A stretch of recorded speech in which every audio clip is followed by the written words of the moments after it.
sa Department of Health, yung Health Facilities Enhancement Program na lumabas pala hanggang ngayon ay only 200 of the 600 health facilities are operational.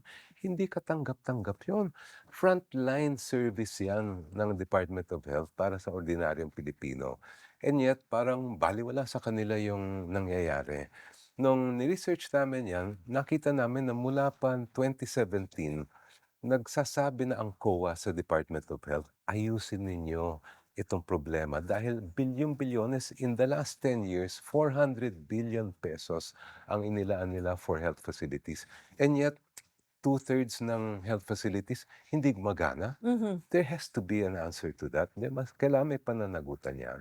Nabasa ko nga ho 'yun, kayo ho naglabas nun, eh. Ah, ano hong sagot ng DOH? Bakit daw po nagkagano'n? Ang pinagbibintangan nila yung mga LGU. Pero pinoint out ko rin sa kanila, sabi ko, sandali lang. Ang utos sa inyo ng COA ay ayusin ninyo ang planning, ang mga requirements, ang conditions for giving the LGUs the money Mhm. for these health facilities. Bakit hindi nyo ginawa yon? Bakit parang pinabayaan ninyo? So hindi nyo pwedeng sabihin LGU lang ang may kasalanan. May kasalanan din ng Department of Health.